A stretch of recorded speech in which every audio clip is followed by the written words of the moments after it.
प्रभु ईसा मसीह में स्नेही बंधुओं, हमारे पिता ईश्वर और प्रभु ईसा मसीह आप लोगों को अनुग्रह तथा शांति प्रदान करें। हमारे कलीसिया के उपासना पद्धति के अनुसार आज हम प्रकटीकरण काल के 5वें इतवार में प्रवेश कर चुके हैं और 5वें इतवार में प्रभु यीशु मसीह के सीने की गर्मी महसूस करने वाले या उनके प्रेम की ठान लेने वाले संत यूहन्ना, जो उनके परम प्रिय चेला था, हमको ये सत्य बतलाना चाहता है कि प्रभु यीशु मसीह ईश्वर के प्रकटीकरण की पूर्ति है। जितने भी लोग इस संसार में आए थे, जितने भी लोगों को ईश्वर ने संसार में भेजा, उनमें से कोई भी प्रभु ईश्वर को पूरी तरह नहीं प्रकट कर पाया था। मगर संत यूहन्ना कहते हैं कि प्रभु यीशु मसीह सचमुच पिता की ज्योति है, जो संसार को आलोकित करने के लिए आए हैं और उनके द्वारा ईश्वर के प्रकटीकरण पूर्ण हुआ, उनमें कोई कमी नहीं रह गई है। आज के सुसमाचार में संत यूहन्ना प्रभु यीशु मसीह के मुख से एक तुलनात्मक कथन यानी कंपैरेटिव स्टेटमेंट बुलवाता है। संत यूहन्ना प्रभु यीशु मसीह के मुख से एक बुलवाता है कि प्रभु यीशु मसीह कहता है कि जिस तरह मूसा ने मरुभूमि में सांप को उठाया था, उसी तरह मानव पुत्र को भी ऊपर उठाया जाना होगा। एक तुलना है। ये तुलना क्या है, इसको जानने के लिए हमें गणना ग्रंथ के 21वां अध्याय की तरफ जाना पड़ेगा। गणना ग्रंथ के 21वें अध्याय में हम देखते हैं कि हौर पर्वत से लाल समुद्र की ओर मूसा के नेतृत्व में प्रतिज्ञा देश की ओर जाने वाली प्रजा इस्राएल, जिन लोगों ने ईसा की महिमा देखी, जिन्होंने ईश्वर के प्यार महसूस किया, जिन लोगों ने ईश्वर की परवरिश की, पूरा आनंद लिया, वे लोग ईश्वर और मूसा के खिलाफ भुनभुनाते हैं। हम देखते हैं कि लाल समुद्र की ओर जाते समय लोग मूसा और ईश्वर के खिलाफ भुनभुनाने लगे। ईश्वर को बहुत बड़ी ठेस लगी।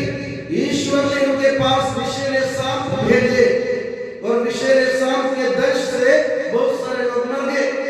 जब सांप के दंश लगने लगे तो लोग रो के मूसा के पास आए, गिड़गिड़ाने लगे, हमें बचाइए।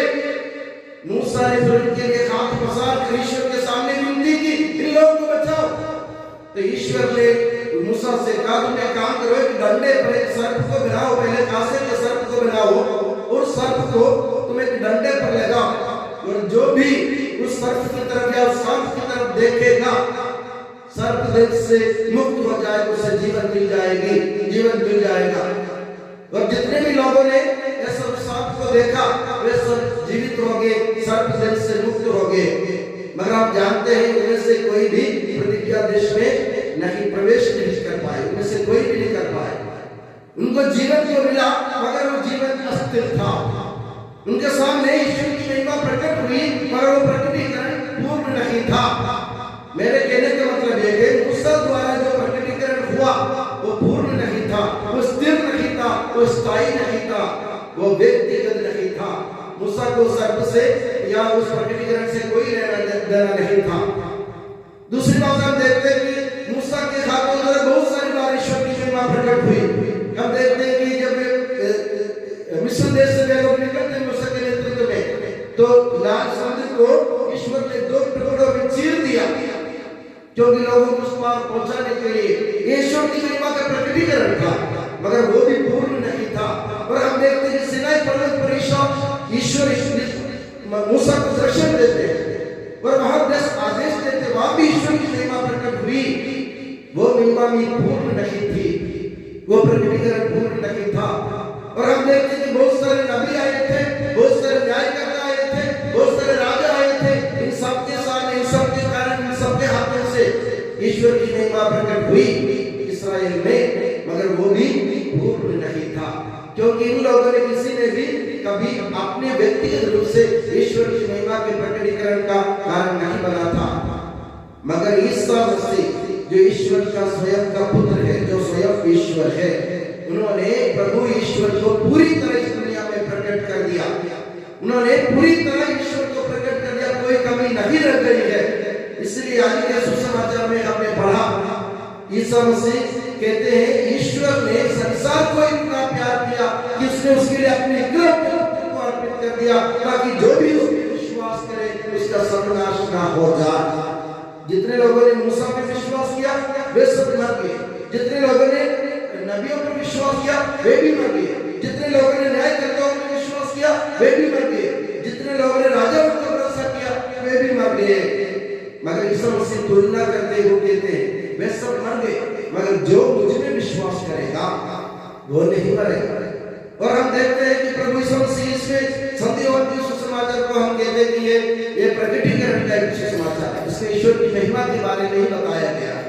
तो सत्य और सुसमाचार में हम एक एक चैप्टर, एक अध्याय अगर हम देखेंगे तो इसमें इस प्रकटीकरण की बात कही गई है। उदाहरण के लिए अध्याय 4 में प्रभु यीशु मसीह और समारी स्त्री के बीच में संवाद है। समारी स्त्री प्रभु यीशु मसीह से कहती है कि ये कुआं हमारे पूर्वज याकूब ने हमको दिया और उनके सभी बैल गाय भैंस सब इसमें से पीते थे, हम भी पीते थे। और वो पूछती है क्या तुम याकूब से भी बड़े हो क्या? तो प्रभु यीशु मसीह फिर तुलना करते हुए कहता है याकूब ने तुमको कुआं दिया, बहुत सारे लोगों ने इसमें से पानी पिया, मगर उनमें से कोई भी प्रतिज्ञा देश में प्रवेश नहीं किया, कोई भी प्रवेश नहीं कर पाया। पानी पिए, उनके शारीरिक प्यास बुझ गई, मगर उनको कोई अनंत जीवन नहीं मिला। यीशु मसीह कहता है अगर मैं जो पानी दूंगा ना तुम वो पियोगे तो तुम्हें कभी प्यास नहीं लगेगी, वो तुम्हारे लिए अनंत जीवन का स्रोत होगा। और हम देखते हैं 6वां अध्याय में जो लोगों को रोटी का चमत्कार करके लोगों को खिलाने के बाद प्रभु यीशु मसीह फिर तुलना करते हैं पुराने लोगों से। वे कहते हैं तुम कहते हो कि हमारे पूर्वजों ने मरुभूमि में मन्ना खाया, मन्ना खाने के बावजूद भी ईश्वर ने जो रोटी ऊपर से गिराई थी वो खाने के बावजूद भी तुम में से कोई, तुम्हारे पूर्वजों में से कोई भी प्रतिज्ञा देश में नहीं जा पाया, वे मरुभूमि में लोग ढेर हो गए, मर गए। यीशु मसीह कहता है वो जो रोटी ऊपर से गिरी थी ना वो तुम्हारी शारीरिक भूख मिटाए, मगर मैं जो रोटी दूंगा ना वो मेरा शरीर है, जो खाएगा वो नहीं मरेगा। तो प्रभु यीशु मसीह की तुलना है पुराने विधान में तुम लोगों ने रोटी खाई, ईश्वर ने तुम्हारे लिए रोटी गिराई ऊपर से, वो रोटी खाने से तुमको कोई फायदा नहीं हुआ, मगर मैं जो रोटी दूंगा वो मेरा शरीर है। यानी मेरा जो प्रकटीकरण जो मैं ईश्वर को प्रकट कर रहा हूँ वह व्यक्तिगत है।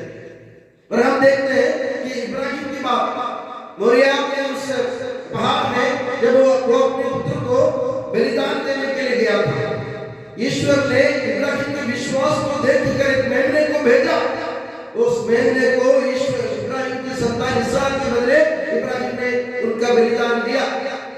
मगर हम देखते हैं नए विधान में प्रभु यीशु मसीह स्वयं बन जाते हैं। ये भी एक तुलना है। पुराने विधान के जो मेमना था जिसके कारण इसहाक की जान बच गई थी, वो इसहाक भी प्रतिज्ञा देश में यानी ईश्वर के राज्य में नहीं प्रवेश कर पाया। और यीशु मसीह कहता है मैं स्वयं उस पर अपना जीवन बलिदान दूंगा, तो जो भी मेरी तरफ देखेगा ना उसको उसमें उसके इससे अनंत जीवन मिल जाएगा। तो प्रभु यीशु मसीह की तुलना हम इस सत्य और सुसमाचार में देखते हैं। तुलना का मतलब ये है प्रभु निस्संदेह बेहिचक हमसे ये कहना चाहता है मैं मुझसे पहले जो आए थे सब बेकार था, मैं जो हूँ ईश्वर की ओर से आया। योगी सत्य और सुसमाचार के 10वां अध्याय में प्रभु कहता है मैं ही सच्ची गडरिया हूँ, मैं ही सच्चा गडरिया हूँ। उसके बाद प्रभु बेहिचक लोगों को समझाते हुए कहते मुझसे पहले जो आए थे वो सब चोर और डाकू थे, उनसे तुम लोगों को कोई फायदा नहीं मिला। ये भी तुलना है। प्रभु कहते मुझसे पहले जो आए थे वे तुम्हारा काम नहीं कर पाए, मगर मैं करूंगा तुम्हारा काम, क्योंकि मैं ईश्वर द्वारा भेजा हुआ उनकी महिमा का प्रकटीकरण हूँ। और हम देखते हैं आज की सुसमाचार के आगे प्रभु यीशु मसीह कहते हैं ईश्वर ने संसार को दोषी ठहराने के लिए मुझे नहीं भेजा। ईश्वर ने अपने पुत्र को संसार में इसलिए नहीं भेजा कि वो संसार को दोषी ठहराए, लिए भेजा कि संसार उसके द्वारा मुक्ति करे। ये भी तुलना है। पुराने विधान में जितने भी, जैसे मैंने कहा, जितने भी नबी आए थे, जितने भी न्यायकर्ता थे, जितने भी राजा थे, जितने भी पुरोहित थे, वे सब लोगों को दंडाज्ञा सुनाते रहे। बार बार हम बाइबल में देखते हैं, नबियों के मुंह से, न्यायकर्ताओं के मुंह से, राजाओं के मुंह से दंडाज्ञा निकलती है कि तुम लोग मर जाओगे, तुम लोग ढेर हो जाओगे, तुम लोग ईश्वर के राज्य में प्रवेश नहीं करोगे करके बहुत सारे लोगों ने दंडाज्ञा सुनाई। समझ कहते मैं कोई दंडाज्ञा नहीं सुनाऊंगा, दंड देने के लिए नहीं, तुमको बचाने के लिए, तुम्हारे लिए जीवन कुर्बान करने के लिए मैं आया हूँ।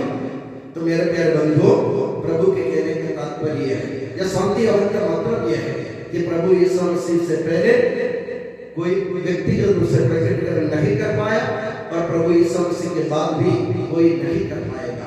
यानी ईश्वर के प्रेम का प्रकटीकरण यीशु मसीह में पूर्ण हुआ। यीशु मसीह के अलावा ईश्वर के प्रेम को प्रकट करने वाले या ईश्वरीय जीवन को प्रकट करने वाले या हमको स्वर्ग राज्य ले जाने वाले कोई वस्तु या व्यक्ति नहीं है इस दुनिया में। किसी की ताकत नहीं है सिर्फ यीशु मसीह के अलावा। हमें क्या करना चाहिए? प्रभु यीशु मसीह ने अपने व्यक्तिगत रूप से अपने ईश्वर को, अपने पिता को हमारे सामने प्रकट किया। अब हमें क्या चाहिए?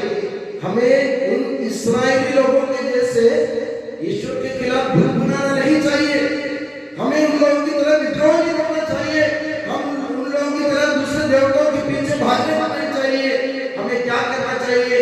हमें अपना विश्वास अपने प्रभु ईश्वर पर, प्रभु यीशु मसीह पर अपना विश्वास दृढ़ रखो, अटल रखो और अपने प्रभु ईश्वर को यीशु मसीह के द्वारा पहचानना सीखो और उस ईश्वर को हमारे कार्यों द्वारा, जैसे प्रभु यीशु मसीह ने अपने कार्यों द्वारा ईश्वर को प्रकट किया, उसी तरह हम भी अपने कार्यों, अपने कर्मों के द्वारा प्रभु ईश्वर को इस दुनिया में प्रकट करें। जिस तरह प्रभु यीशु मसीह ईश्वर के प्रेम के प्रकटीकरण देकर इस दुनिया में आया था, उन्होंने ईश्वर के प्रेम के सच्चे रूप को हमें दिखलाया था, उसी तरह हम भी अपने कर्मों से, अपने कार्यों से, अपने वचनों से जो कुछ हम करते हैं उन सब के द्वारा हम प्रभु ईश्वर को इस दुनिया में प्रकट करने की कोशिश करें। प्रभु ये चाहता है।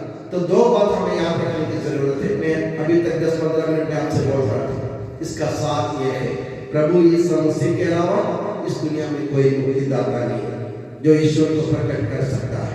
उनके अलावा कोई हमें स्वर्ग राज्य नहीं दे सकता है, चाहे कोई वस्तु हो या व्यक्ति हो, कुछ भी हो। और दूसरी बात यह है, जिस तरह प्रभु ने ईश्वर को, पिता को प्रकट किया, हमें भी अपने कार्यों द्वारा, अपने कर्मों द्वारा, अपने वचनों द्वारा, अपने जीवन द्वारा प्रभु ईश्वर को प्रकट करने की जरूरत है।